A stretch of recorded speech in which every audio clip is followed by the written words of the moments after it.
what many call a post-Christian world. Why is it post-Christian?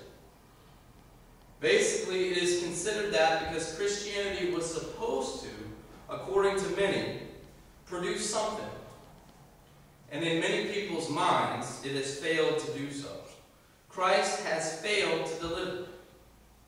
Hey, Jesus, this is not what we ordered.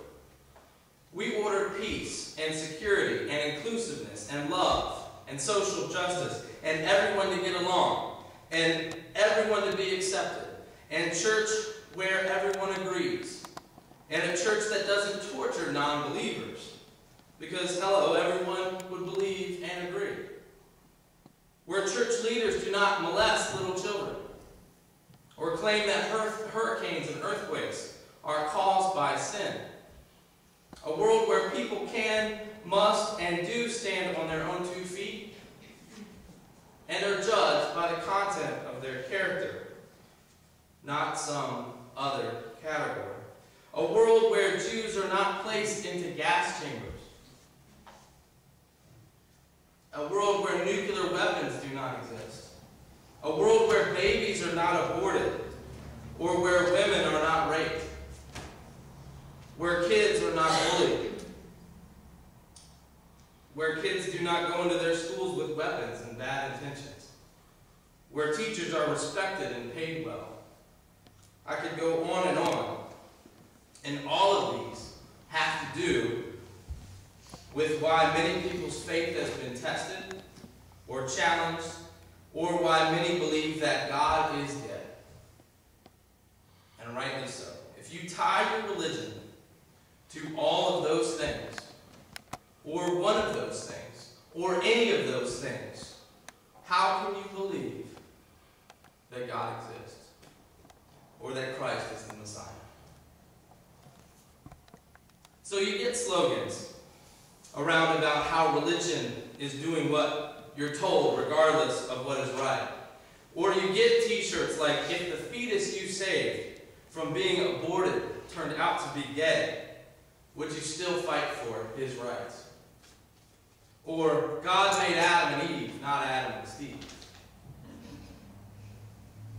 You get movies like Religulous, where Bill Maher presents all believers as ignorant. Or movies like Left Behind, where believers may just prove him right. We see it on both sides of the so-called culture wars. It is the packaging and selling of Christ in ways that fit our needs, our wants, our desires for power.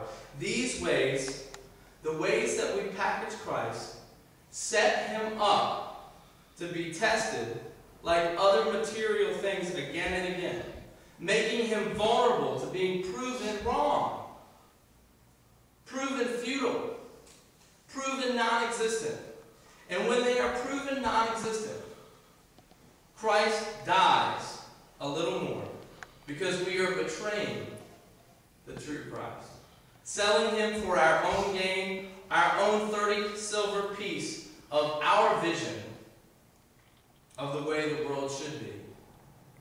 And when we see how Christ dies, we're left empty. We're left empty because we, like Judas, have betrayed the truth of what Christ is by shaping Christ in our own image, of what we think Christ should be, of what we think he should do. And when we and the world find that image to be lacking and faulty, we leave and betray Christ to be crucified. But like Judas, we find that the crucified Jesus isn't what we ordered either. The world we have been left with is without meaning to us. It is futile, it is evil, it is irredeemable. We become cynical, or worse yet, we give up completely. And like Judas, we commit suicide. Perhaps not physically, but certainly spiritually. Isn't this what we see? Isn't this the world I described a minute ago? The one consumed with so much evil, nuclear bombs, holocausts, and the like. we find it a self-perpetuating downward spiral. We create what God should provide, mandating it to God. Then when God doesn't provide, we blame God. Then seek new gods who we think can give us what we want. Idols, money, power, the government, the next election. The list goes on and on. But those things can't deliver. And the world falls farther and farther and farther. There must be something to break this spiral. And that is fostering a real relationship with Christ. Forging a relationship with the Christ who is, not the Christ who we want to be.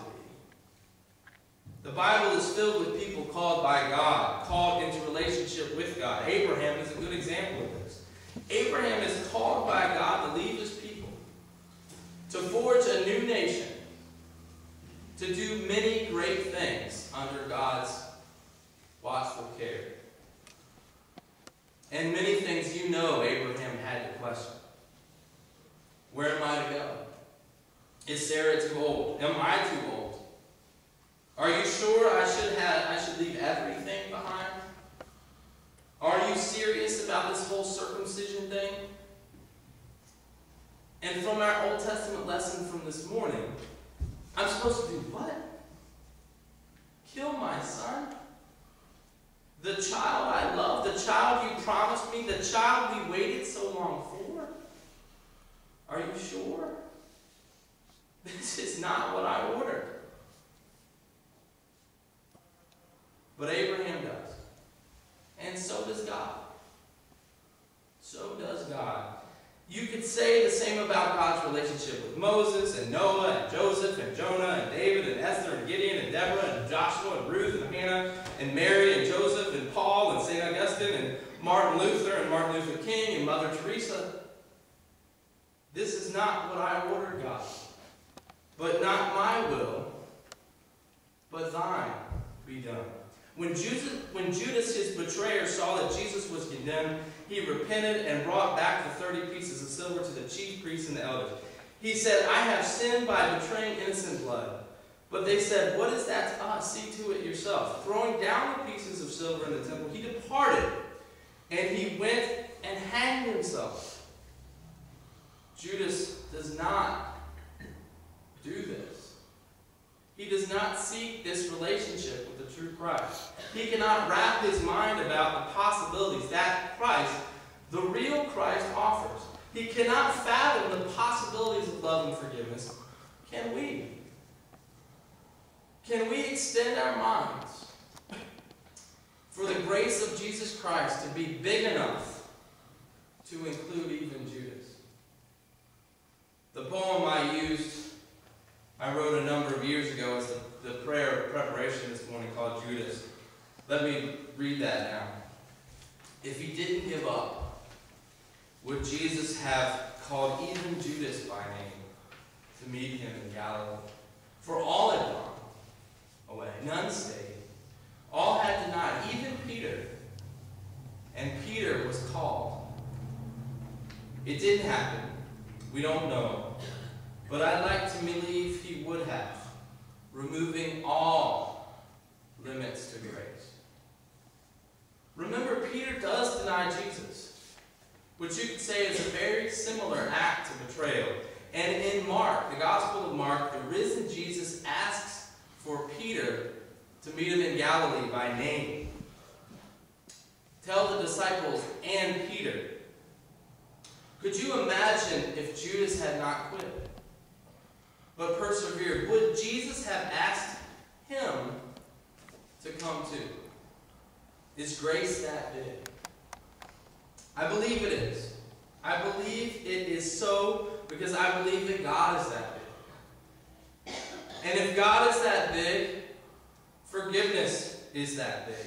Love is that big. And grace is surely that big. And if grace is big enough for Judas the betrayer, it is also certainly big enough for the betrayers, us. And the entire world can figure it all out. To be welcomed into the loving arms of relationship, to come to know the possibilities of that real relationship. Jesus the Messiah is much bigger than the Roman Empire. Bigger than the cross that they nailed him to. And bigger than the tomb they tried to lay him in. He is much bigger than any box we could try to put him into. In a few weeks we will celebrate Easter. And the idea that despite how we wish to enslave him, and in doing so enslave ourselves, we can be set free by knowing that Jesus Christ, our Lord, is also very